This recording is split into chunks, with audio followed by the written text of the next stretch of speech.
Bonjour à tous, Bonjour à tous. Arnaud et moi-même allons vous présenter CBOX at Home dans ce webinaire qui durera à peu près 20 minutes. Ce webinaire sera enregistré et publié sur notre site internet et sur notre site de documentation. Dans ces 4 briques de service, nous avons la CBOX qui va vous permettre de démarrer une machine virtuelle. Elle utilisera les ressources locales, la carte graphique, l'USB, la carte PCI, le son. Cela nous permet de mettre en avant que le produit fonctionnera comme un poste fixe avec une configuration matérielle identique. Vous pourrez donc faire de la vidéo et du softphone sans problème. Comme vous avez pu le comprendre, nous n'avons pas d'infrastructure dans le produit CBOX, c'est l'Intel NUC qui va nous permettre de faire fonctionner votre VM. Nous avons la possibilité d'avoir 2 modes de lecture du cache, un mode en streaming et un mode en auto-allocation qui synchronisera la version du master en totalité sur la CBOX. Ce mode est préconisé pour le fonctionnement du CBOX at Home, évidemment. De plus, il est possible d'avoir 3 types de VM. Une VM de type read-only, une VM avec une persistance programmée et une VM avec une persistance complète.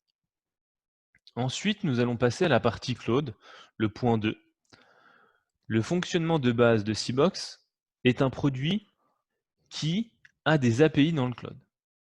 Dans le cloud, nous retrouvons le stockage pour vos masters, OS plus application, et une API de communication. Chaque composant CBOX a une boîte mail, ce qui permet au CBOX de communiquer avec les différents composants que nous allons voir ensuite. Pour information, chez Whisper, nous commercialisons 3 offres cloud.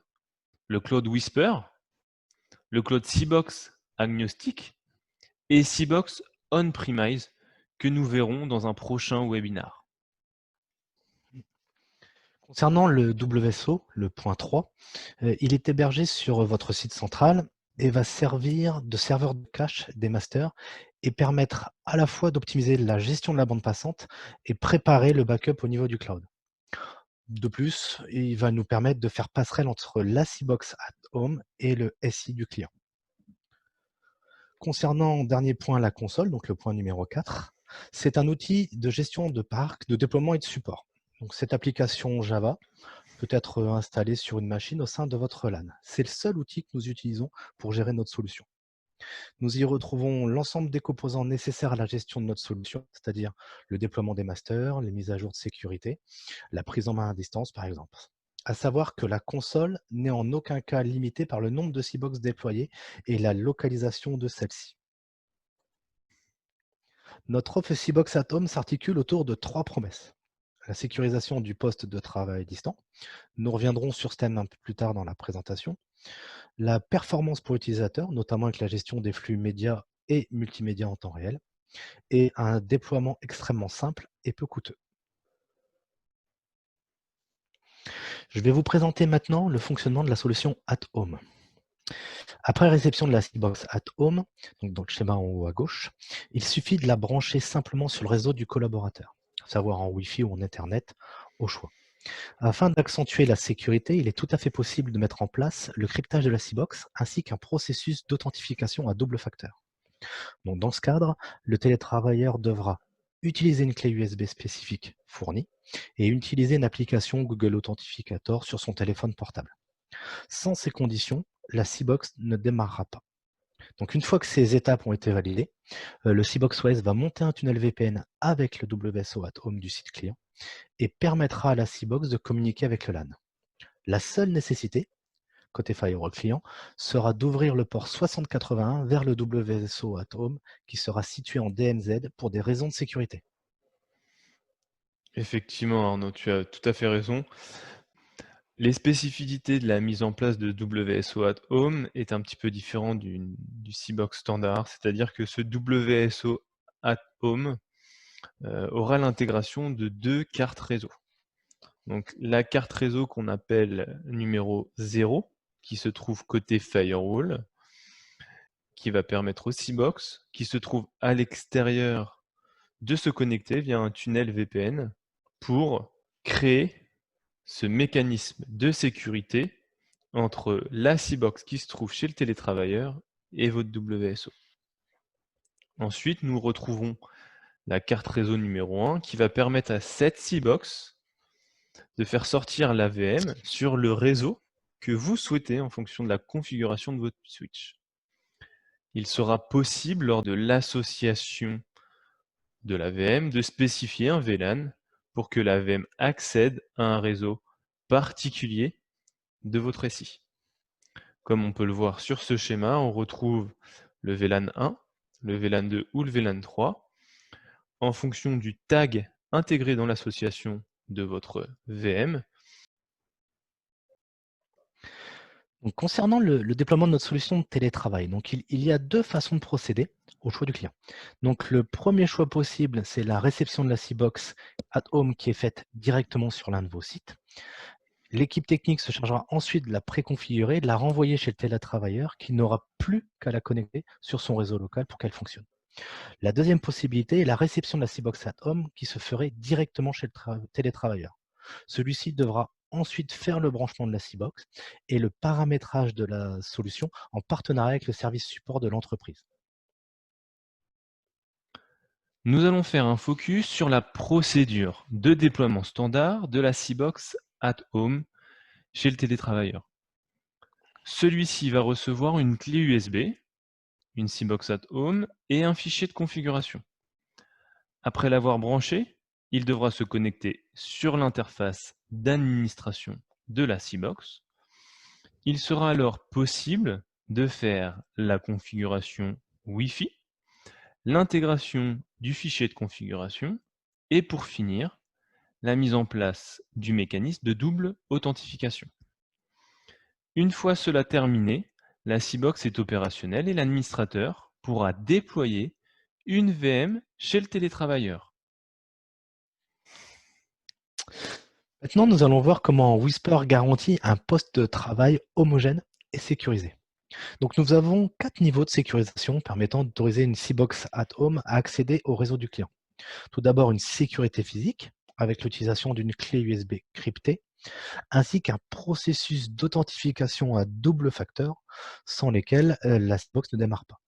Donc, deuxièmement, une mise en place d'un tunnel VPN sécurisé vers le WSO Atom. Troisièmement, un mécanisme de C-Box DNS garantissant que le firewall du WSO Atom n'autorise que les C-Box enregistrées dans le cloud Whisper. Et pour finir, une planification des heures d'accès du télétravailleur au SI du client.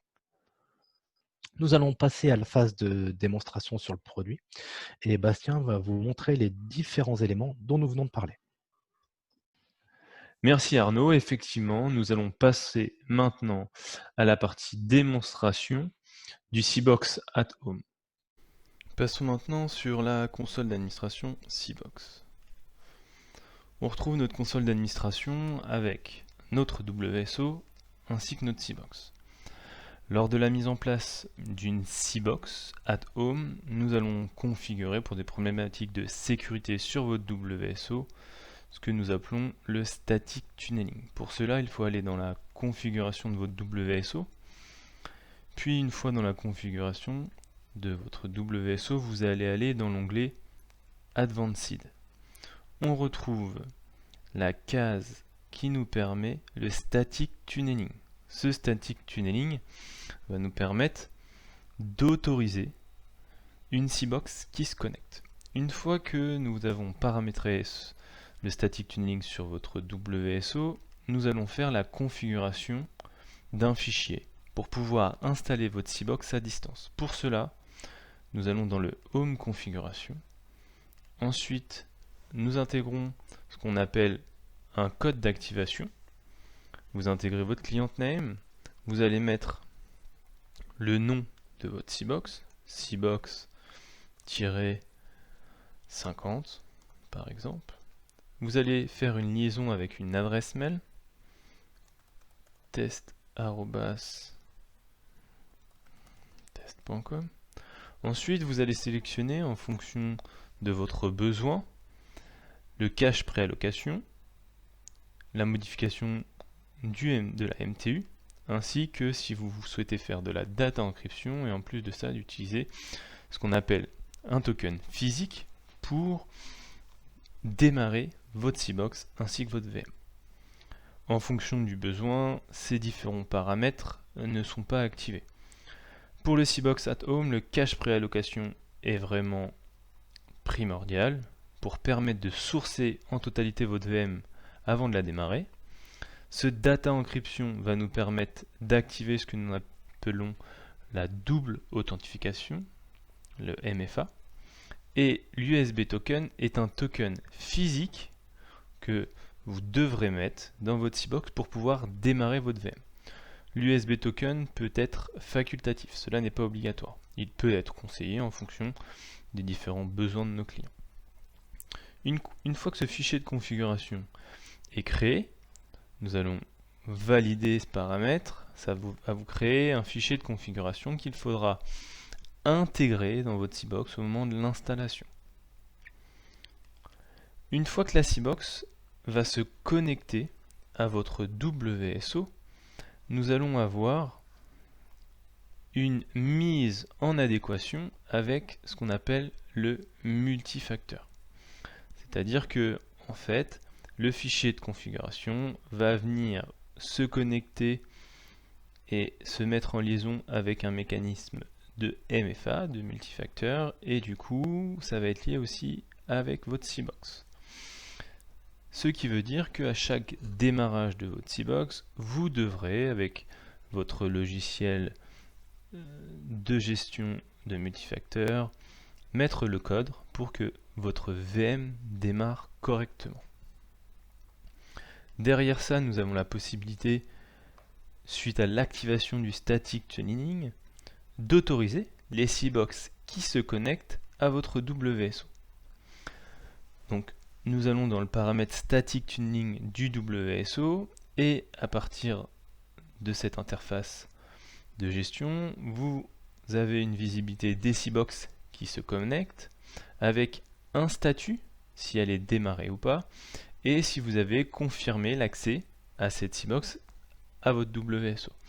On peut aller plus loin en planifiant des horaires de connexion à votre WSO, ainsi que du coup des coupures du tunnel une fois que la journée est terminée. Nous allons finir ensuite par la partie association sur votre VM.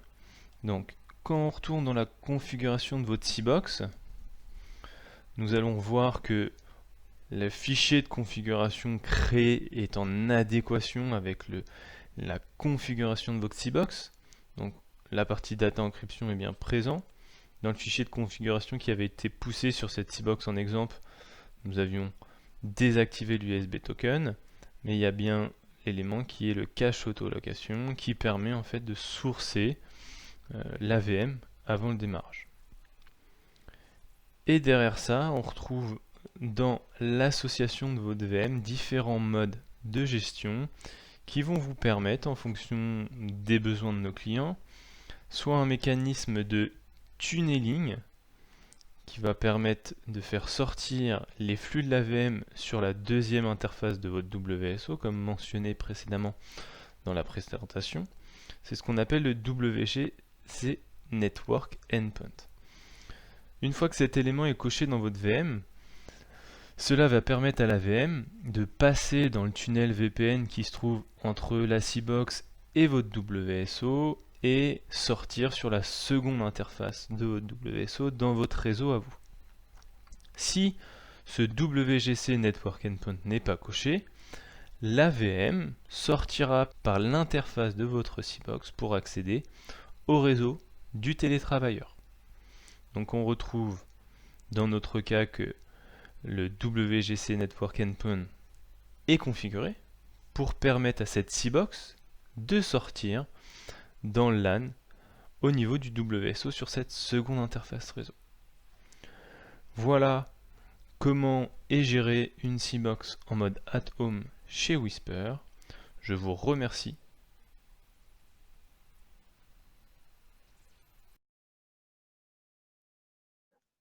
Alors voici quelques bénéfices que peut proposer la solution. Donc à savoir un poste de travail sécurisé avec la mise à jour des patchs et qui est centralisé au niveau du master. La possibilité en permanence de revenir sur une version arrière de votre master, donc en cas d'incompatibilité. La possibilité de mettre en place une programmation des plages horaires du télétravailleur, donc de choisir tel jour, de telle heure à telle heure, quand l'activité doit commencer et de la fermer à l'heure que vous souhaitez, par exemple. D'avoir une solution de monitoring de parc informatique avec du contrôle à distance, la gestion complète des outils et du reporting. Et allié à tout ça, nous vous garantissons la performance des flux et en particulier dans la gestion des flux multimédia et audio, par exemple. Eh ben, merci à tous d'avoir participé à ce webinaire consacré à CBOX at Home. J'espère que l'ensemble de la démonstration a permis de répondre à vos questions sur ce produit. Nous vous proposons, si vous avez des questions sur CBOX at Home, de planifier un rendez-vous de démonstration à votre convenance avec notre équipe commerciale sur l'adresse mail contact@whisper.io. Merci. Merci.